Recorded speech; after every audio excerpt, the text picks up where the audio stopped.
Hey everyone, and welcome to my channel.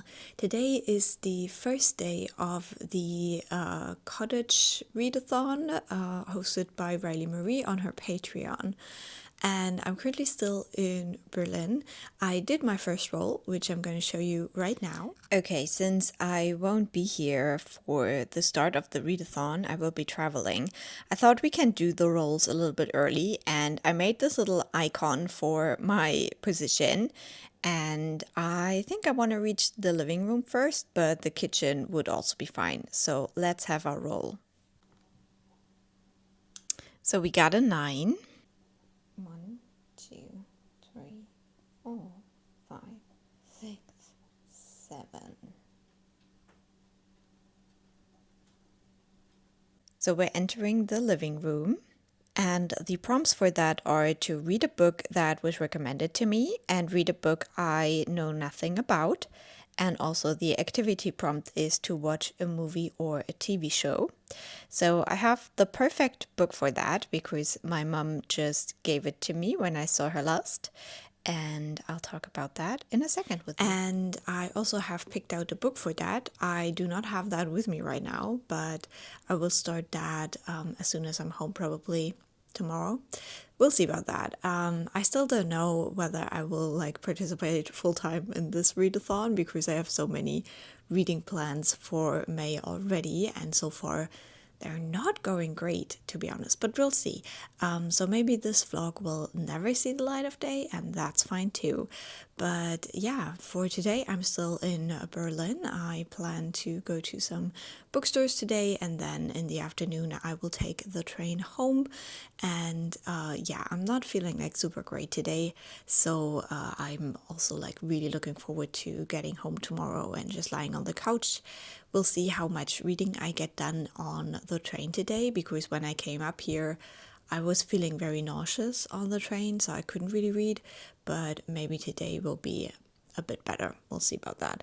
But yeah, for now I still have 6 hours of Berlin ahead of me, and then 3 hours of train ride home. So let's go do that.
So I made it home, and with that I can finally tell you about the first book I want to read for this readathon. And in English it is called Call Your Daughter Home. This is a German translation by Spera.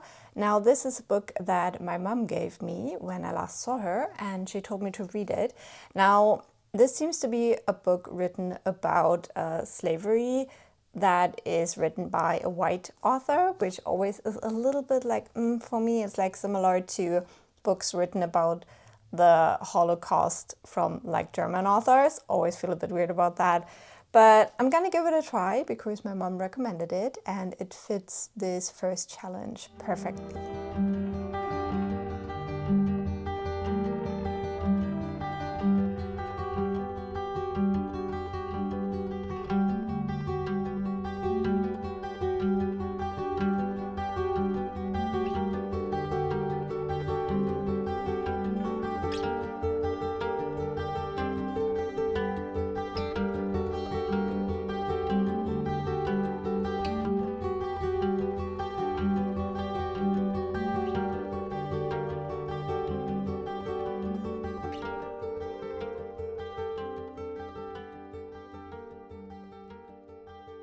So I'm now halfway through Call Your Daughter Home by Deb Spera.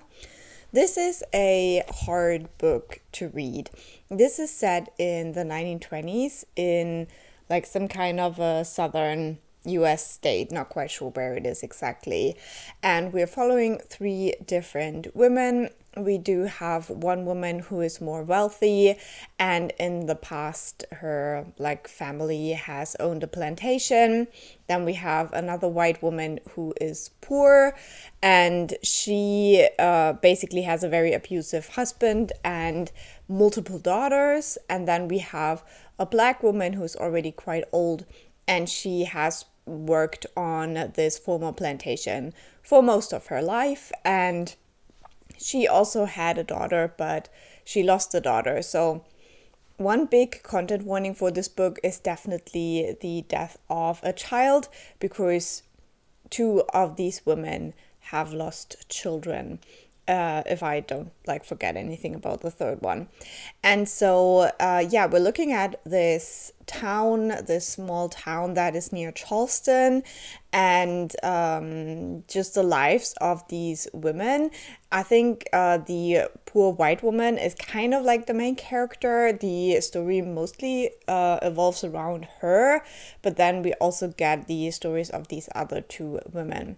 Now, the richer white woman, Annie, I really don't like her. She gives me the ick. She's already a little bit older as well, and she has 2 adult daughters and 2 adult sons, and the daughters don't have any contact with the family anymore. And then there was also another son who committed suicide when he was only 12 years old. And from what we learn about this family, and especially about her husband, I do have a very strong suspicion of what might have been going on in this family. But yeah, Annie just kind of gives me the ick. The way she thinks about like parenthood, about how ungrateful her children, especially the daughters, are. And she also finds out that her daughters actually have children, so she has grandchildren. She didn't know about that. And the daughters are very clear that they don't want the grandchildren to meet their grandfather, while they would be okay with Annie coming to meet her grandchildren. So there is already like quite a lot of like stuff where I just get a very icky feeling for this family, and Annie doesn't seem to have like any idea of why the family is the way it is. So I'm intrigued to see how that plays out in the second half of the book. Then we also have the poor white woman, Gertrude, and she has, as I said, a couple of daughters in like different age ranges.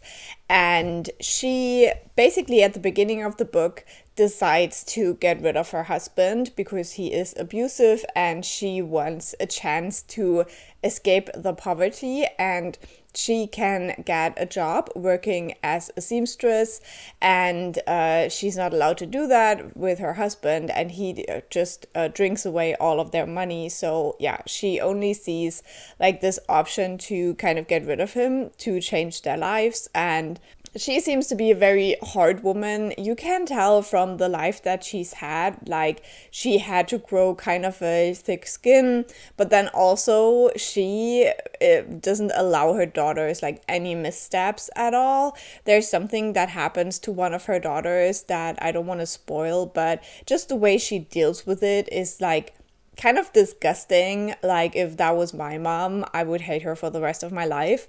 And the way she thinks and talks about that daughter is just absolutely disgusting. And I guess because I've just been watching Little Fires Everywhere, where also like motherhood and like kind of smothering your children, blaming your children for your mistakes and stuff like that is like such a huge theme. This kind of like really puts me off. So really the only character you care about is the black woman, Retta. And as I said, she's already a little bit older. She had lost her daughter many years ago, and she gets kind of like sucked into this story of these white women. And she also has a husband who had an accident at work, and so he's now disabled, but he also gets pulled into the fate of this like richer white family because he starts working for them on a like very important trip where they have to bring tobacco from their farm to a market, basically. So that's where we're kind of at. All of these like intermingling fates, I guess. I'm not in love with this. Sometimes when reading this, I have been thinking about Mudbound, which is one of my favorite movies.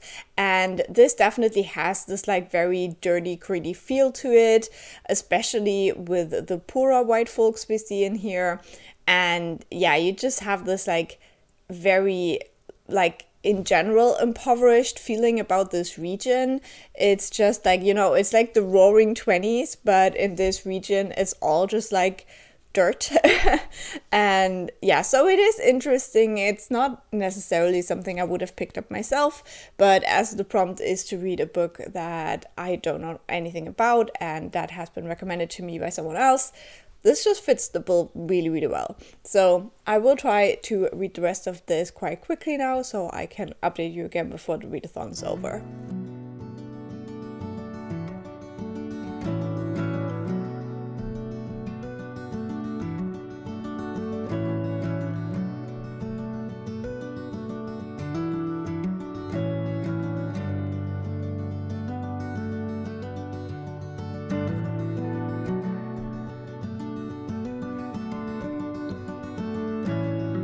So I finished reading Call Your Daughter Home, and with that finished my one and only physical read for this readathon. This one I gave 3 stars. Unfortunately, I didn't really love this, and especially the ending got me quite annoyed and a little bit uncomfortable with the way the story was told. Now, first things first, why are white women so obsessed with black people sacrificing themselves for them? I don't know, but yeah, that's definitely something that happens in here at the end and that I did just not appreciate at all. I think this could have gone like a very different way and would still have, you know, sufficed for the story. This also has a case of the magical Negro trope. So the one black woman, Retta, that we follow in here does have kind of a supernatural sight that is mentioned multiple times throughout the book, which also is very unnecessary and could have just been cut out, and there's also no reasoning why that is happening. So keep that in mind if you want to pick this book up.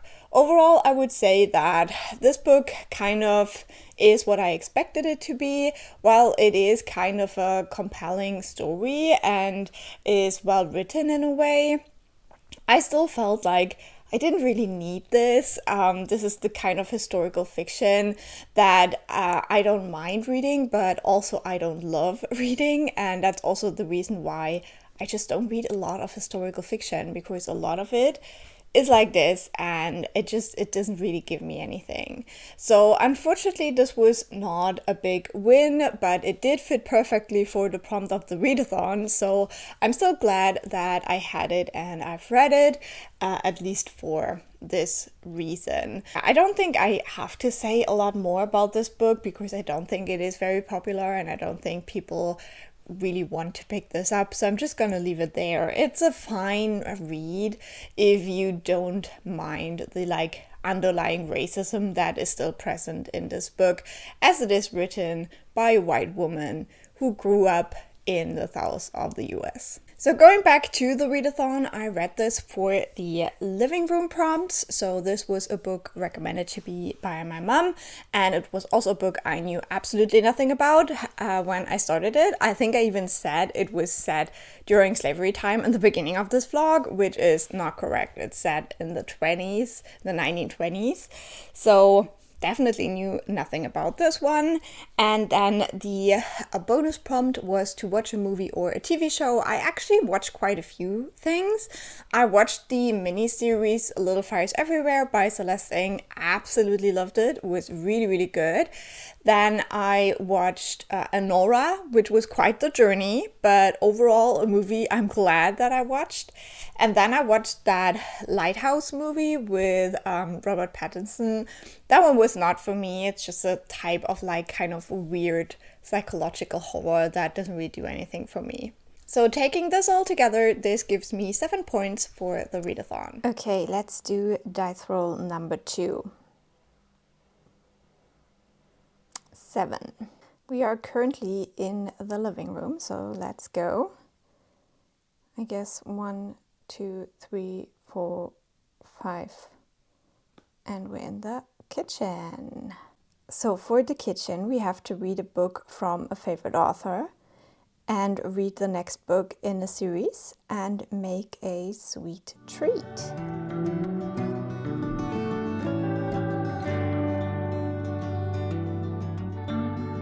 So I have finished reading Into the Riverlands by Nghi, and with that I have finished all the prompts for the kitchen. So we had the prompt to read a book from your favorite author, and I would consider Nghi one of my favorite authors. I have previously read 4 of her books, and I really loved 3 of those, so that is quite a good track record. So that will give me 2 points. Then the hard mode was to read the next book in the series, which this also was, so that will give me another 4 points. And make a sweet treat. I will actually do today. I'm gonna make some cookies to take along on the trip with my grandma. So that will finish the kitchen and will leave us with 7 points in total. Now for the book, I really enjoyed it. These are just very short novellas that have like this very fairy tale-esque character to them. In this 3rd installment, we are following Nghi and the bird Almost Brilliant. It's not a bird, but because I listen to it, I never quite know what they say it really is, but it's basically a talking bird that has perfect memory and helps Nghi collect stories. And in this one, they are in the Riverlands, which seems to be an area where martial arts are a big thing. There is a lot of like brawls and fights, and it's also about like the different techniques. And right in the beginning of the book, Nghi meets up with 2 girls who seem to be into martial arts. One is like really, really proficient, and they decide to travel together. They meet up with some other people as well, and they have this little traveling group. And while they're traveling, they're exchanging stories about this region. In the end, I gave this one 4 stars. I feel like I liked the first 2 a little bit better because they felt a little bit more focused, but I still really enjoyed the themes in this one because on the one hand, this discusses the way that especially women always have to be beautiful in like folk tales and fairy tales and stories, and how with men, it doesn't really come up that much. And then it also discusses like ugly women, because it says like in a story, if a woman isn't beautiful, she has to be ugly, which obviously makes no sense. I guess most people are just like average looking, and there's like high highs and low lows in this department, depending on taste, obviously. It discusses a little bit of that. It also goes into the way that stories shape like gender views a little bit, and then also the way that a story is always different from life, and how we make stories and how they have to fit certain tropes, and that is not like reflective of the things that have really happened. So I think the themes in this one are very strong. I just felt like the plot just felt a little bit more muddled to me compared to the other 2 stories where yeah, it had just a little bit more of a cohesive arc, I guess. But I still really enjoyed it. I think this is a phenomenal series, and I will definitely read the next novella. There's already 2 more out, so I'm still behind. And yeah, need to catch up. So that's it for the kitchen.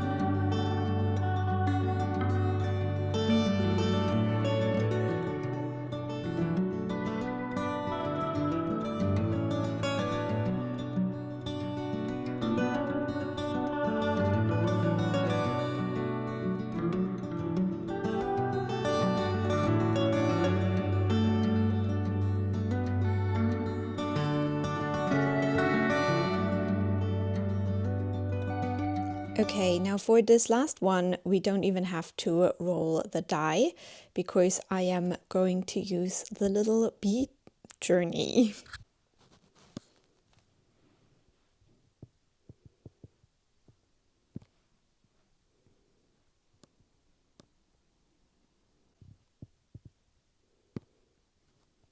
And that brings us to the study. So for the study, we have to read a book outside my preferred genre, which would be fantasy. And for the hard mode, we have to read a dark academia book. And the little bonus point is to attend a reading sprint. So let's do that. So I am now halfway through They Never Learn, and I am audiobooking this one. I started listening to it on my drive when we went to the forest, me and my grandma, to have a couple of days of vacation together, which was really lovely. And then now I read a little bit more, so I'm at the halfway point.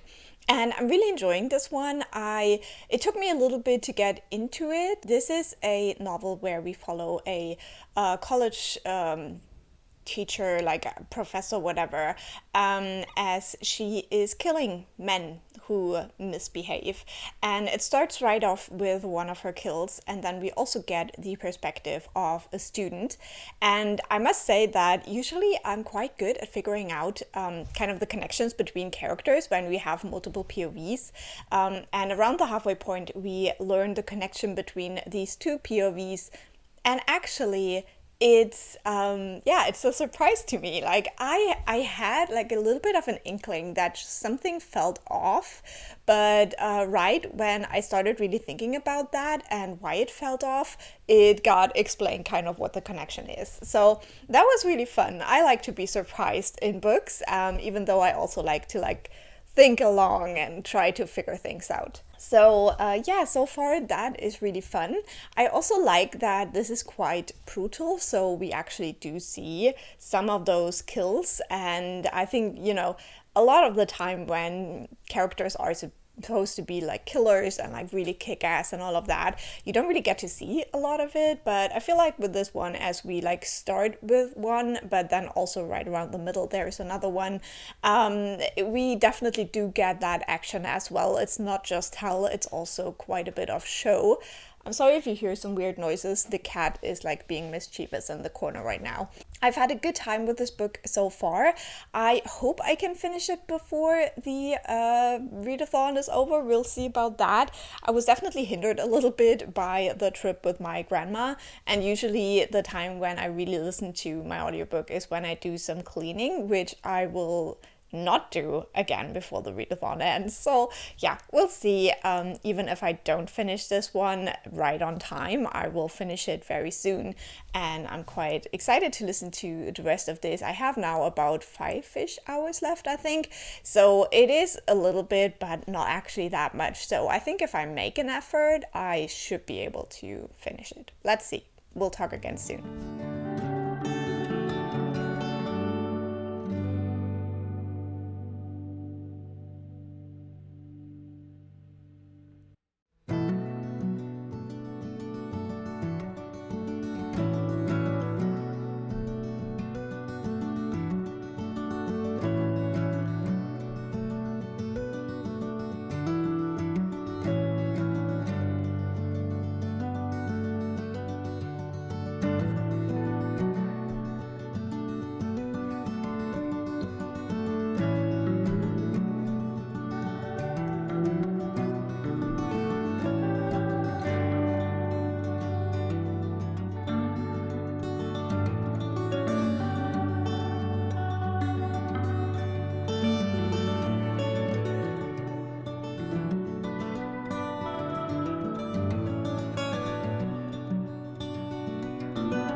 So I have now finished They Never Learn by Layne Fargo, and this is going to be the last update for this vlog. I think this book was a fine thriller. I had a good time with it. I gave it 4 stars, and yeah, this is kind of like a dark academia kind of thriller, kind of just like, you know, following someone who murders people. And I think because of the way the story is told, as I said, at the halfway point, something changes, you learn something that kind of changes the view. That was like really interesting, and I definitely enjoyed reading the second half of the book. And I also really liked the way it ended. Might not quite be what you expect, but I could definitely appreciate that as well. Maybe this wasn't like the right book to read for me right now, just because I'm also working on a proposal right now. And yeah, just the way that being a researcher and working at a university was portrayed here. I don't know if it really is that way in the US. It's definitely not that way in Germany. It's so much more competitive, and maybe that's because of the field or something. Like, it's always different, but it didn't feel like, it felt like very easy for her, and to have like such an opportunity that is like so specific to her was a little bit like unbelievable for me. But apart from that, I definitely had a good time with this book. And yeah, if you're interested, if you haven't read it already, I would definitely recommend you check it out. And with that, we'll return last time to the readathon. So I read this one for the study. So we have outside of my preferred genre, and then also to read a dark academia book for the hard prompt. And I did both of those because this was not a fantasy dark academia. This was more of a like real life thrillery book. And you could probably argue whether this is dark academia or not, but I think a book that focuses on rape culture on college campuses is very much dark academia to me, because it just really portrays the way that these power structures and the way that universities in the US and all over the world deal with these cases is very wrong and toxic, and yeah, just encourages men to do these heinous crimes. And then the challenge was to attend a reading sprint, and I didn't attend the ones for this readathon just because of time zone stuff. It's just very difficult for me to attend like American-based reading sprints, but I joined some from Gavin Reads It All on his Patreon, so I definitely did that as well in the last 2 weeks. And so overall, this one would give me 7 points as well, which brings my overall total for the readathon to 21 points. And I don't know if that's a lot or not, but I definitely had fun with it. And considering that I participated in a different readathon at the same time and also had to rush a little bit with some of my reading for that because of like library holds and all of this, I think I still did a good job. And I just really love the idea of doing this like a little game board for Clue. So yeah, it was really fun. And with that, I'm just gonna say, leave a like and a nice comment. I always appreciate those. And if you subscribe, I'll talk to you very soon. Bye!